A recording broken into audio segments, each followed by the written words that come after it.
do most of this session, and they are available almost any time to help you with career searching, interview preparation, LinkedIn profiles, feast without fear. Like for me, that's one of my interview fears, is that people actually watch how I eat when I eat. How scary. They would be so happy to help you with any of this stuff, as would your advisors. So please give them your attention and sign in on the sign-up sheet when it comes around to you. Good afternoon. You've got 4 to 6 seconds to make a first impression. Not a very long time. So regardless of where you are, remember that. Whether you're in the elevator, whether you're in the classroom, wherever you might be, you've got a very small time in order to do that. And by the way, I'm setting this so that I speak for 5 minutes, just so you know, because I get excited about this and I'll go on forever.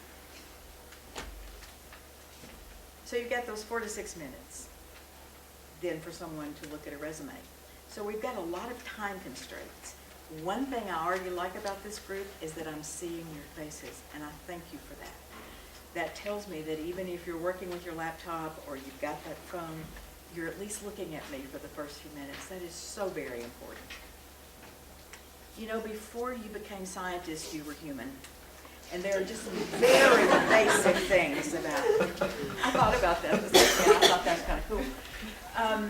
One of the most important things that I can say to you is that there is no one who doesn't like to be acknowledged, who doesn't really enjoy being respected, who doesn't like someone to look them in the face and smile. What you're trying to do from the point that you enter whatever you're doing, whether it's a classroom, your sports group, whatever you might be, is to establish trust and a level of respect between you and the next human. We do it really wonderfully with animals. We don't do it quite so well with one another.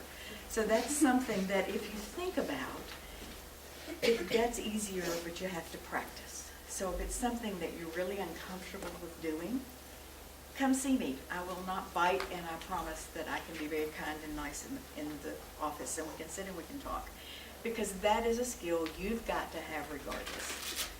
Whether, again, it's the first day in a class, the first day in a job search, the first day wherever. You've got to be ready to make that first impression. The other thing is that I have a real passion about this. I'm passionate about everything. I'm sorry, I really do. I'm going to disclaim that up front. But do you realize that I'm going to embarrass somebody, so I apologize up front. But we are one of the only societies in the world that allows people to wear hats, particularly males, in a restaurant, for example. Unless it is a religious kind of thing in other countries and other cultures, generally speaking, it is thought to be polite to remove one's hat when you come into the room. So, love you, Elizabeth, and this is not aimed at you, but just saying, that is something that you really need to think about. I've done a lot of hiring over my years, and I can tell you that I've had people bring the dog. I've had them bring the girlfriend, the wife, the children.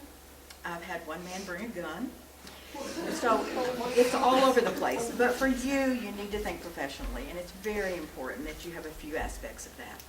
Number one is I would expect you to be professionally attired. Doesn't have to be a suit, but it should be professional. It should not be the sort of thing that you're very comfortable with on this campus. You need to have good, clean fingernails. That's a big deal. Now, you guys are working in the lab. You should have a lot of wet time. Therefore, you should have clean fingernails. There's no excuse for you guys not to have clean fingernails. Just little things like that that you may not think about. It's very important. I have a bias. Grandma told me way too many years ago to use the rule of 9. 1, 2, 3, 4, 5, 6. I've got little things on my shoes. If you've got more than 9 things that you can count, take something off. It's too much. It's too much for an interview. Y'all are looking at me like, where in the world did she come from? Just listen a little bit, and thank you for your patience. It's going to ding in a minute, and then I'll let Donna talk about the real stuff. But in the meantime, I also have a passion about handshakes and the way people greet and meet each other. In this particular culture, and in many of the world's cultures, particularly men are accustomed to a good handshake, right? So I have a real thing about women should also have an equally good handshake. So you will, since you just came in and you're close, would you stand up?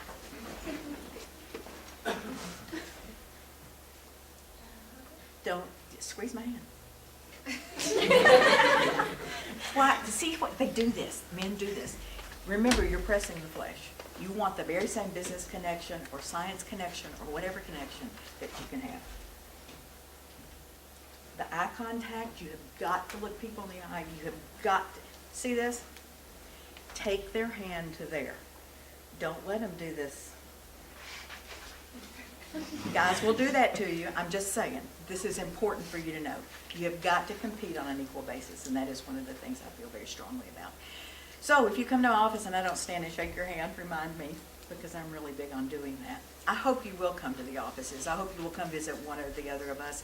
It's wonderful to be able to sit with you privately and talk about these kinds of things. It's very different when you're in a group setting. It's more difficult to do. A couple of things that you need to know, a number of things that you need to know. You guys will be doing CVs for the most part versus a resume. It's very important that you do a great deal of research, depending on where that goes. Every place you apply, every school you apply, everywhere that you are trying to get entrance, you're going to need to know as much about that organization and the people as possible. So you would want to know with the school what they say their most important character is about that organization, that institution. The same would be true about a business or an entity. And you can do that just simply by searching their websites. Those are the kinds of things that will then lead you to write a CV line item or a resume line item that speaks to their values. And it talks about, we can do some things with keywords. We don't have time to show you that today, but I'd love to meet with you individually if that's something you have an interest in, and we'll talk about keywords and how important that is to that entire search. I've got a few of the college and universities find the graduate program that fits. You probably don't need these, but if you do, you're welcome to them. Business cards. In our culture, generally, we're really bad to just hand them to one another. But in other cultures, for example, in Japan and in much of Asia, it is only appropriate to do a business card with two fingers like this. And one always takes the card and is respectful, looking at the card, taking time to scan it, and then maybe even saying something about it. So just remember that regardless of what you're doing, where you're headed, how you feel about things, the human side of what we do is so important and can really make a difference. You might be the most brilliant engineer in the world, and I ran into this a lot at Eastman Chemical Company when I worked with them in the past. It doesn't matter, truly, how very bright and smart you are if you can't articulate your thinking and if you can't convey that to others in a group setting. You could have the best research, you could have the best plan, but if you can't bring others to your thinking and you can't share that with them, then it may not make the difference it could if you actually worked it through the individual thinking. So I encourage you to remain really human and then to go be wonderful scientists and make a difference in all of our lives. And you better hurry up because I don't have long. So if you're going to do anything really special, I need you to do it now. One thing about the Career Center, I have a number of portfolios. I encourage you to always take something like this with you if you don't have one. I'll check these out, loan them to you if you're going for an interview. Would love to let you use one. It keeps everything clean and neat, and it looks professional, and you have a place to take notes. That's it. That's good. Thank you. Well, I am going to follow up with what Finley's talked about. A couple of things. My name is Donna Felty, by the way.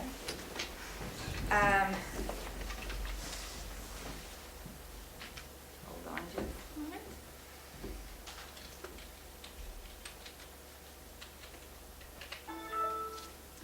So the people on this side of the room thought that they were going to be saved from shaking hands interacting.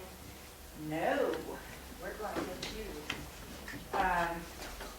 One of the things that people also think about when you're shaking hands with somebody. Stand up. Real good handshake, good firm handshake, okay? You're just talking to somebody and you're shaking their hand and looking them in the eye and you're feeling really awkward because this is going on way too long. And we don't want to get engaged or anything, do we?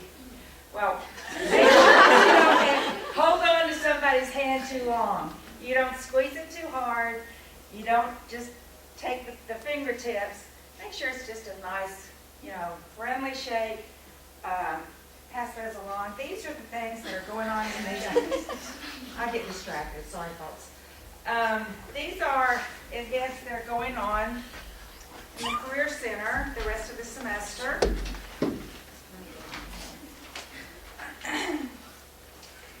We try to do things that will help you wherever you are, whatever you're going to be doing. And whether it's a resume, got some down here. Etiquette dinner like we're having in March or April, wherever it is. Just different things that are going on. We've got the Tennessee Department of Labor Career Coach going on in April. We've got some government webinars. If anybody's thought about doing a job with the federal government, we've got a couple of those. One of them is tomorrow, actually, at 1 o'clock. I know that's an awkward time, so we'll probably be reviewing those webinars again during the semester. I'll send some times to Dr. Ong to let you know when we'll be reviewing those webinars again. Anybody thinking of looking into a government job? Lots of science related and research jobs with the federal government. A lot of interesting things that you could do. So if that's something that you might consider, look into it. You can talk with me or Finley about it. We'll be glad to help you apply. So for those of you who are going to be interviewing soon, who's going to graduate school or think they're going to graduate school, medical school, dental school, pharmacy school? Okay. What about a job in the future? The rest of you, maybe a job. One or the other, huh? You'll have to be interviewing one point or another, whether it's school, whether it's a job. You've got to be ready. And there's certain things that you need to be thinking about, as Dr. mentioned. You need to be aware of where you're applying, whether it's a school or a business. You need to be aware of yourself, your strengths, your weaknesses, what you want to talk about during the interview. So we're just going to go through a few really quick tips and hints. A couple of things here. Know your audience. Who are you going to be talking with? So who are some of the people that are going to be in the room with you?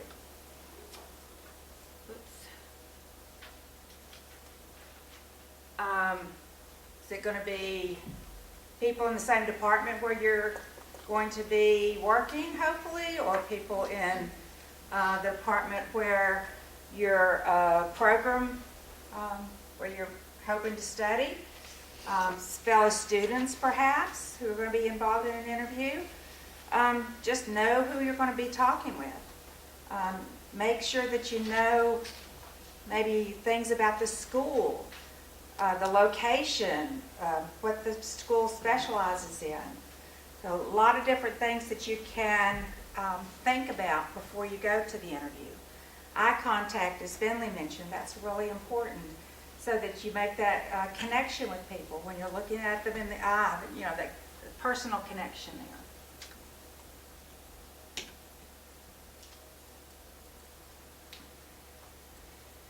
Okay, to make sure that you know what you're doing, maybe you can do a little research, prepare an outline so you're ready.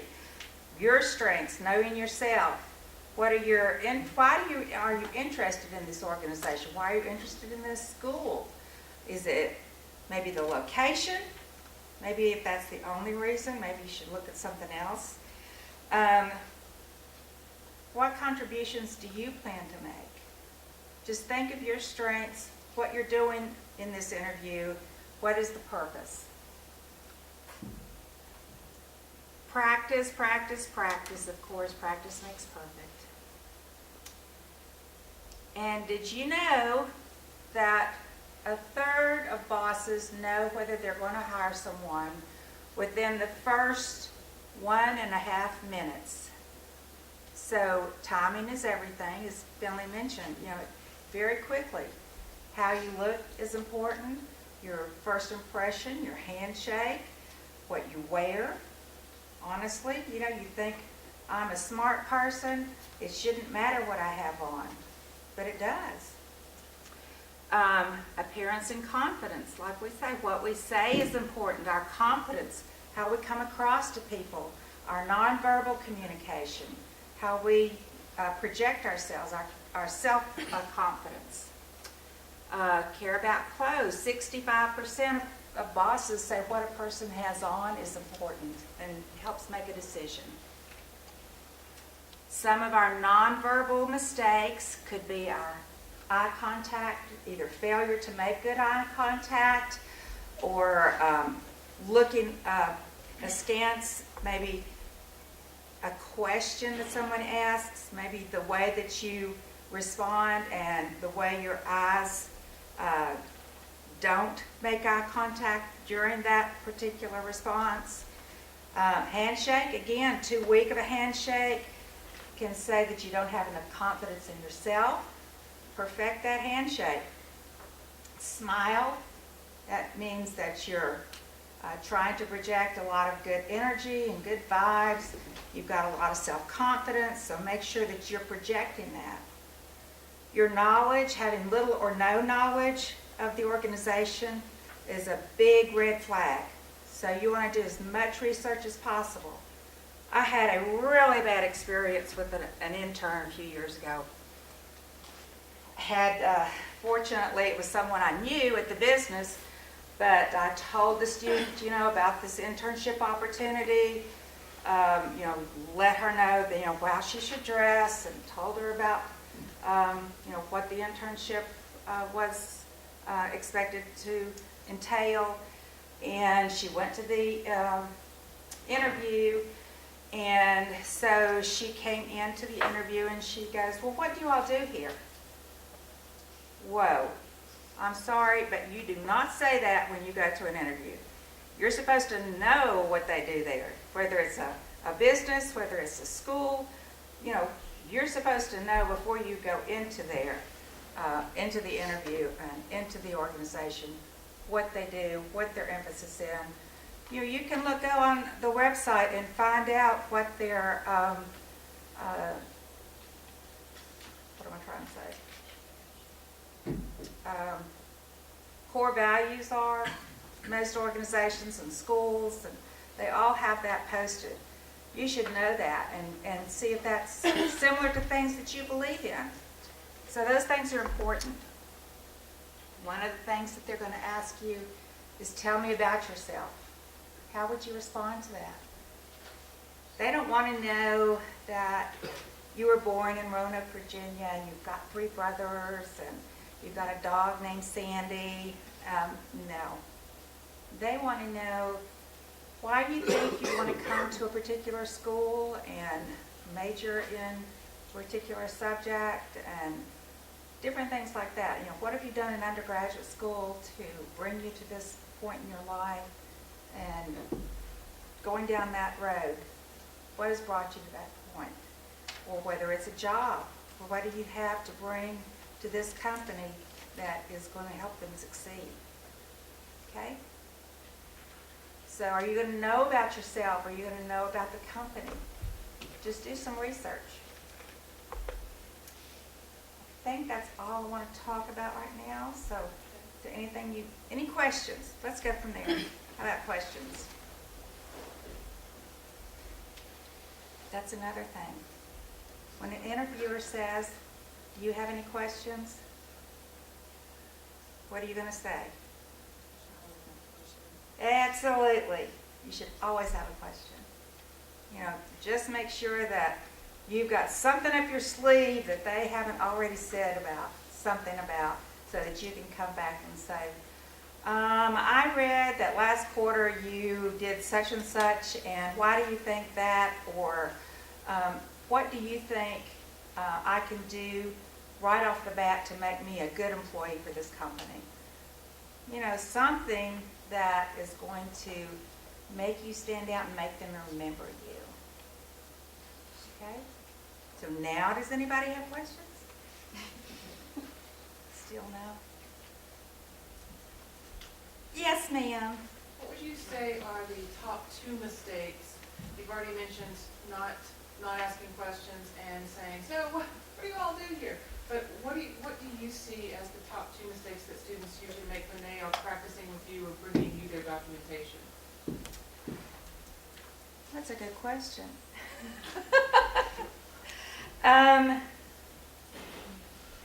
Probably not dressing appropriately, for one thing. They think that they have to dress up too much. They're not dressing like they're going out on a Saturday night, which means too short. Or for a guy, it might mean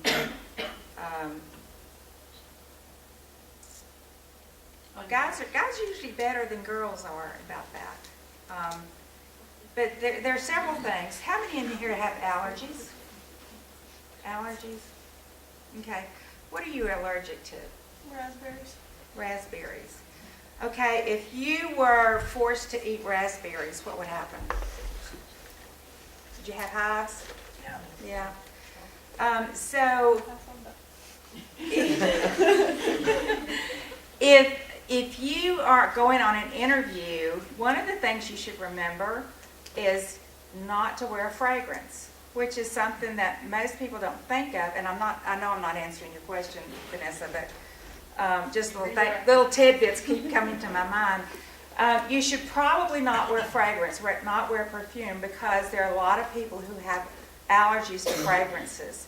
And so you're in a small room with 3 or 4 people, and your fragrance could cause an allergic reaction to someone in that room. So that's something small that you might consider when you're going for an interview. Ladies, heels. Don't wear high heels to interviews. They may look very nice, but they're usually not appropriate for an interview because they may take you on a tour of the campus if it's for graduate school. And if you're walking up and down hills and on sidewalks that are uneven, that's going to be very uncomfortable for you. And it could cause, to trip or something, So, wear very comfortable low-heeled shoes. Pants are very fine for ladies to wear, a nice jacket or sweater, those kind of things. I think I've got an infographic on what to wear too. Yeah.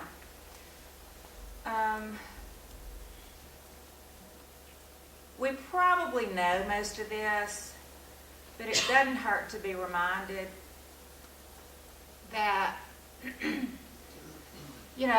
if you've got a nice suit, that's fine to wear. If you don't, it's fine to wear khakis and a nice blazer, a shirt, a jacket, a tie for men.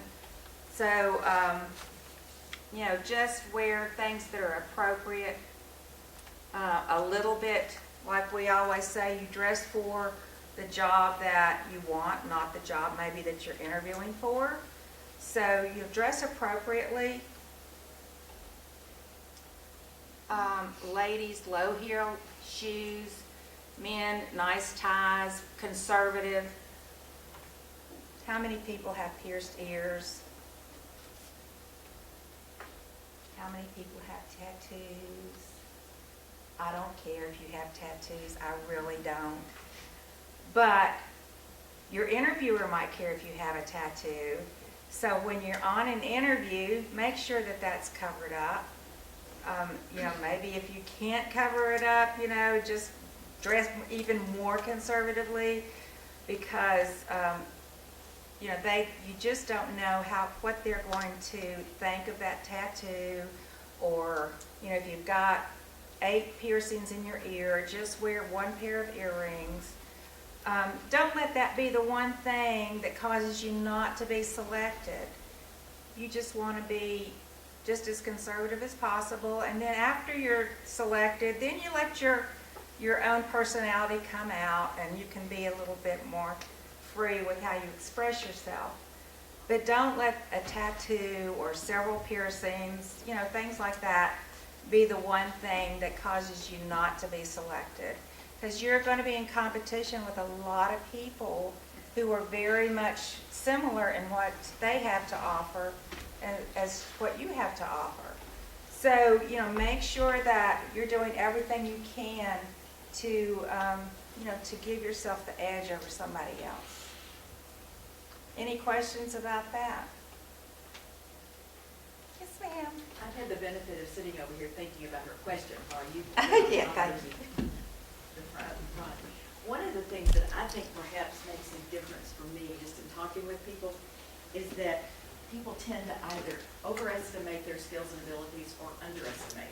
It is really difficult to find the balance, but that's what you want, because you don't want to be too overwhelming. I think I could be that pretty easily, but you don't want to underwhelm either. So there's a good balance of understanding that you are very well qualified, you believe that you need to get this job and that you have every right to this job. On the other hand, you cannot account for what the person sitting there interviewing you is thinking. And the same is true, Donna, to your point about clothing and the things that we've talked about. The reason is you don't know in the eyes of the beholder how they're thinking and how they're responding to you.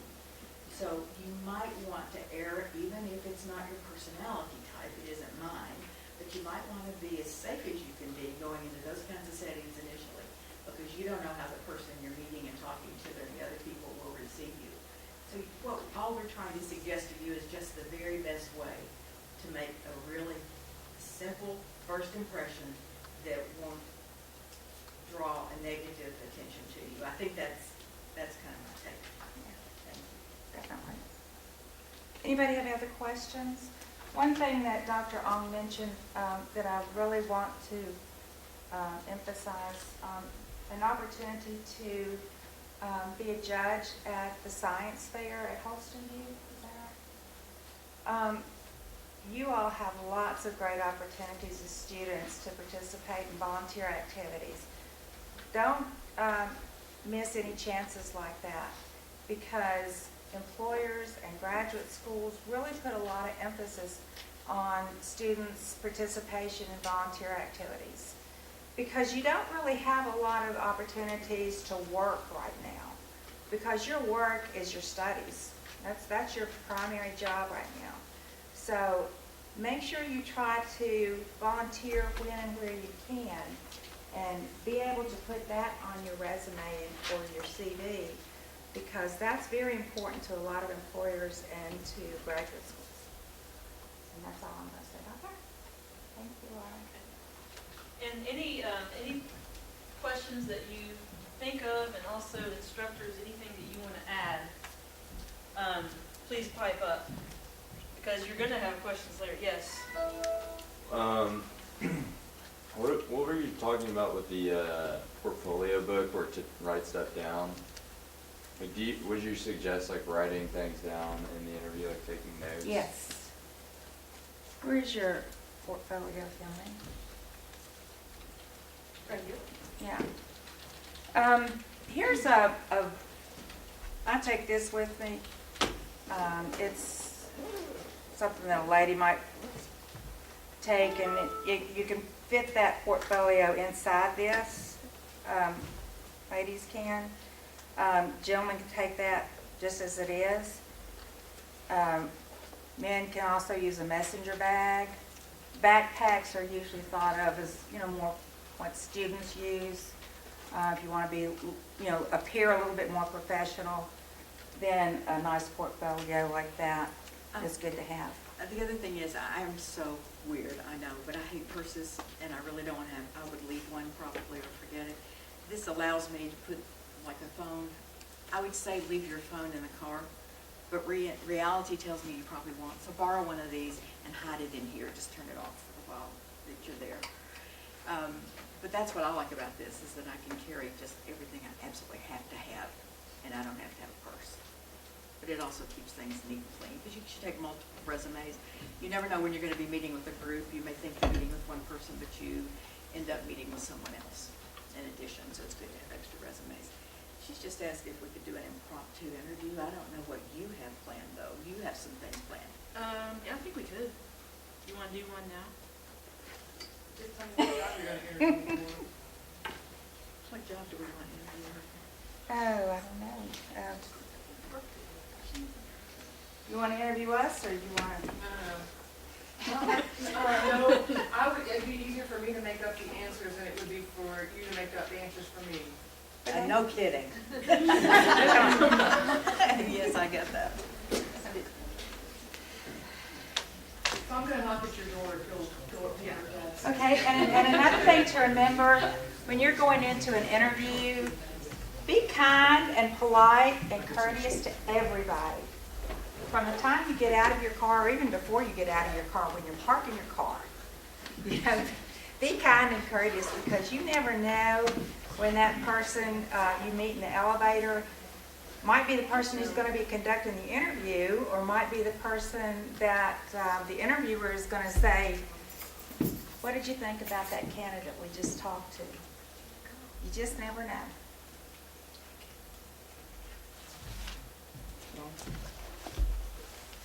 I had one comment.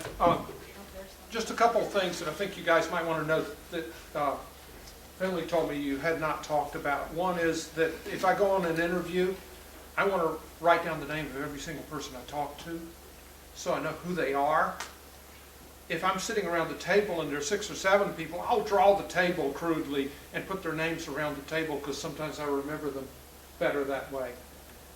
When I get home, I'm going to write a letter to every one of them, and in that letter, I've got 2 objectives. One, I'm going to thank them. I want to be sure that they know that I appreciated the chance to interview and the chance to get to know them, to talk to them. The second thing I'm going to do is, maybe I forgot to say something, maybe I didn't say something as well as I wanted to, maybe I even sort of put my foot in my mouth a little bit on something. It gives me a little bit of a chance to recoup. And it's just, I usually would write that sort of letter with an opening sentence, some bullets, a closing sentence, and that's it. So, Thanks for reminding. I was going to say that. Yeah, I always try to remind everyone to do a thank you note. You can do a real quick one by email when you get home. Again, to everyone who was involved in the interview, and then check to your grammar. Yeah. Oh yeah. Don't mess up on it. Yeah, and then to make a really big impression, write a handwritten one and mail it. That'll even make a bigger impression. It's only if you want the job. Absolutely. One of the easiest ways to do that, by the way, is to just to be sure you get everybody's business card. If you are dealing with people who are acclimated to having business cards, they will probably give them to you, which is a lot easier if you can do that. All right, Donna, we've got, Does Laura want to be involved in the interview? you want to be involved in the interview? We're going to do a group interview. Are you gonna do group interview? Yeah, come on. One of the things I used to do, I used to like to bring my management team together and use them all, because it was so easy to get a group together, and it's a lot more fun. So we're going to do a series. What are you applying for? I don't know, you all tell me. And then I'll make it up as I go along. Nuclear physicist position. I don't know enough about science to define that, so. I've done a lot of different things, so you all can figure out what the job is, but I'd like to know before I get up there. Nuclear physicist. What do you do here? You are applying for King University Lab Manager. Okay, I got it.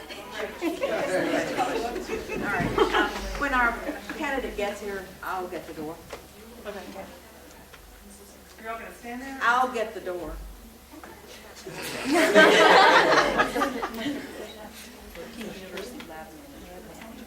So they're managerial skills.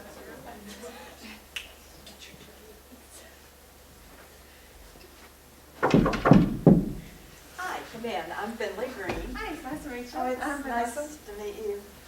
Interview? Well, we're so glad you're here. Come in and meet the manager. I'm Donna. It's nice to meet you. I'm Vanessa. Nice to meet you, Vanessa. Hi, I'm Laura. Hi, I'm Vanessa. Nice to meet you. We're going to pretend that we're all sitting down around pretty much a circular table, so we're all interacting in the same way. So Vanessa, how did you get interested in this position? Sorry. Sorry about that. Didn't turn that off beforehand. I gotta turn it down. Let me just turn that off. Yeah, that'd probably be a good idea. I'm sorry about that. Yeah, I should have thought about that before I came in. So Vanessa, how did you get interested in this position? I was talking to one of my friends and they said that they saw something online, and so I thought I'd just apply for it. What makes you think you have the skills that this position requires? I did science in college. Science. What science did you do? I was a biology major, and I did chemistry and math too. Very good. This is real life. I kid you not. This is the way it works a lot of the time. It may not on a campus, but it does in real life. I've had somebody come to my office before. So tell us a little bit about what you would like to be doing in the next few years.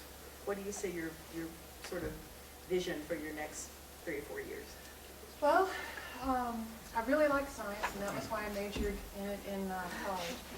And so I worked in the lab a little bit, while I was there, and I thought, that was just something that I could do, and so I think that I could, probably do some lab stuff for a while. I mean, that's kind of what I'm thinking for the next 4 or 5 years. Okay. Since you're walking in today, do you have a resume or a CV for us? I didn't know that I was supposed to bring one of those, because when I was reading about it online, it didn't say that I needed to bring one of those with me. But I can send one of those to you. I've got one. Oh, that would be good. We'd love to have that as soon as possible. It will help us in looking at some of your history and what you've done. Ladies, what? Let me ask you a question. If you were at work and you saw one of your colleagues doing something that you thought was illegal, what would you do? How illegal is it?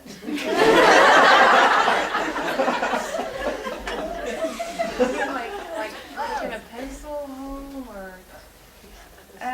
No, a little bit more illegal than that. Let's say they were taking some lab equipment home. Oh, wow. See, I don't really know.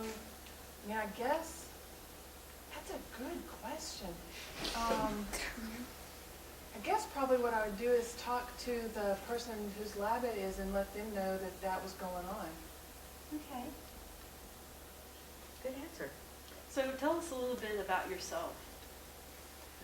Well, I grew up around here and went to college locally and traveled a little bit, but didn't get to do a lot of stuff during school because I played a sport. So I had a good GPA and stuff and was able to balance a lot of those things. That was one of the things I learned actually from playing a sport was the importance of time management. What sport were you playing? I played basketball. Good deal. What position? I played small forward. It's a real. I think I just dropped my character, didn't I? As they would say in the theater. We are looking for someone who has a lot of experience, and I'd like to hear about your experience in lab work. See, the information online didn't say that I needed a lot of experience. I was kind of looking at this as like more of an entry level So you're looking at entry type. level. Yes, Yes. yes. Ladies, do we have anything entry level? Not at this time. You know, I'm really sorry. I welcome you, however, to send us your resume. We will keep it on record for at least a year, and if anything should come up that you're marginally qualified for, I'll give you a call. Great. Okay, so you're gonna send that to me, right? I will. Yes, and you know how to do that? How to, would you like a business card? That would be, does it have your email address on it? Yes. Do you do things like via Twitter? Could I just like? You can actually send it to my cell phone. Great. Well, listen, I really Well, appreciate your all's it's so time nice meeting you. here, and I thank you for taking time out of your day. This was just great. I really appreciate it. Thank you so much. Bye. You have a great day. Okay, so she did everything that we were telling you not to do.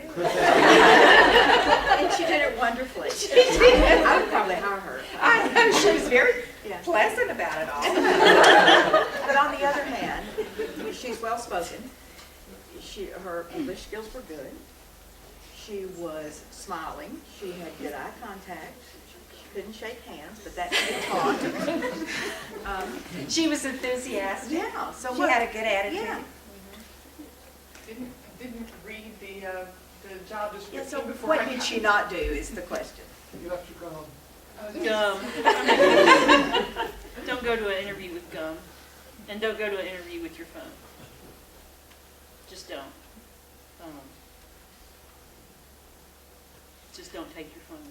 You know, one of the advantages, and I talk about this a lot because I really have seen it work. It's worked here with students. If you're able to sit with someone in their office, just take a quick glance when you go in and find something of interest to them, whether it's a family photo, something that you might be able to ask a question about. And as soon as you can engage them in something they care about, they're going to see you in a different way. It really does work. Try it in my office. I'll know what you're doing, but that's okay. Come see me and do that. Look around and see what you see. Probably be soccer balls, but the things that I am really interested in. And once you engage me at that level, it makes a difference, and that is just a human connection. So the sooner you make those connections, the better. I don't know that we want to try to do a good one. This one was so much fun. I think we should try to do a good one. Question? When you mentioned making a connection with them, would you go for a personal connection or a professional connection? Would you see something in their office that they've won, like an award or an achievement, or would you go for something more personal, family related? Well, understand that I do not have a scientific bone in my body, okay? So I'm telling you the way I would just do this from the human perspective, not a scientific one, or a science-framed one.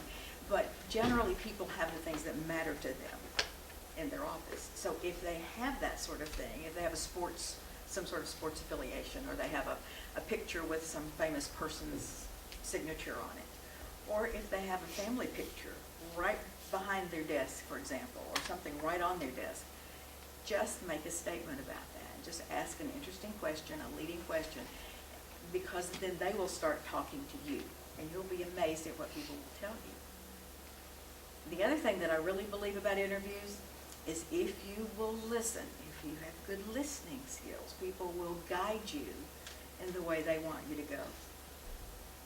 Some people can't hear.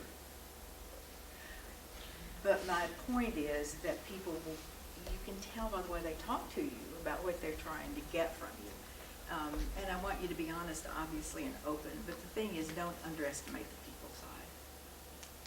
I'm really heavy on that. But you also have to keep in mind that you may not have that. You may be in a small conference room that has nothing personal. Yeah, or a really good lab. Yeah. In that case, you ask about the equipment. Yes. Or lack of. No. Don't act surprised. If you're interested, we can, over in Nice Wonder Hall, there's a little small studio. I don't know if you've ever been over there, but we can tape a little interview with you, and so you can see how you do in an interview.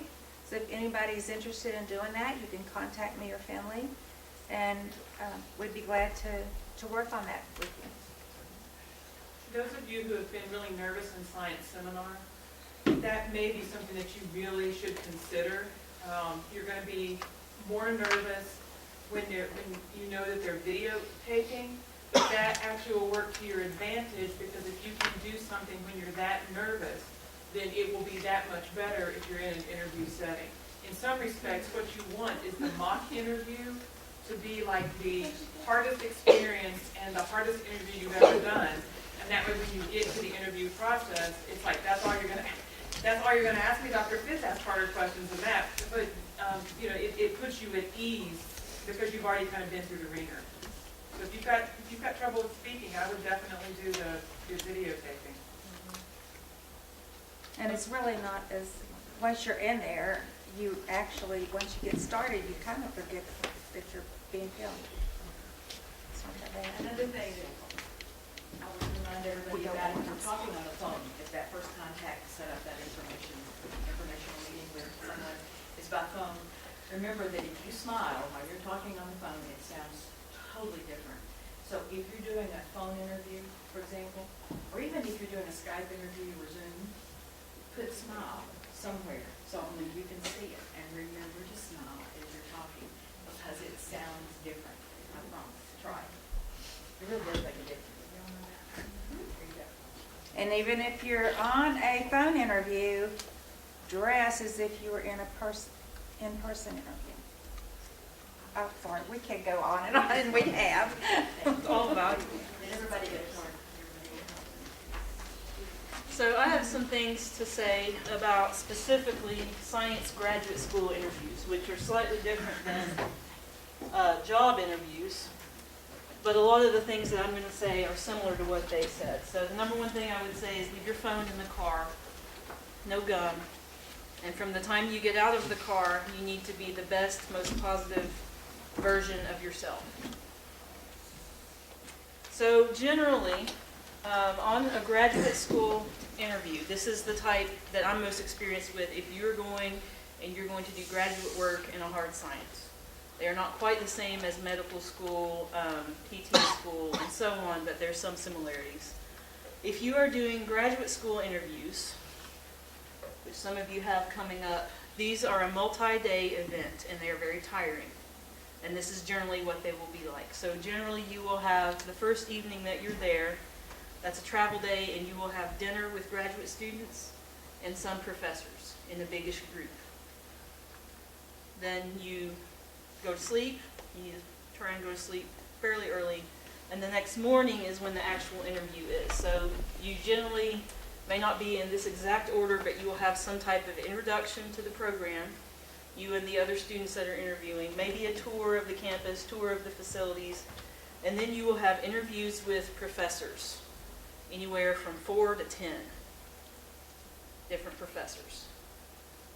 And then in the afternoon, you will have more interviews with professors, whatever you didn't get to in the morning. And then in the evening, there will be some type of social event, which is usually a dinner, perhaps a mixer, one of the most horrible words in my vocabulary, mix and mingle, mixer. Possibly sightseeing. So this is a lot of time that you have to be on display and be the best, most energetic version of yourself. Generally, you will be going around with graduate students who are your hosts. They may be picking you up from the airport. They may be taking you here and there. They are students who are currently in the program. They are interviewing you too. Like, they seem like more your friend, and they may end up being your friends if you go there, but they will, in some cases, if you act weird, inappropriate, or crazy, they will be reporting that to the professors. So don't be inappropriate around them.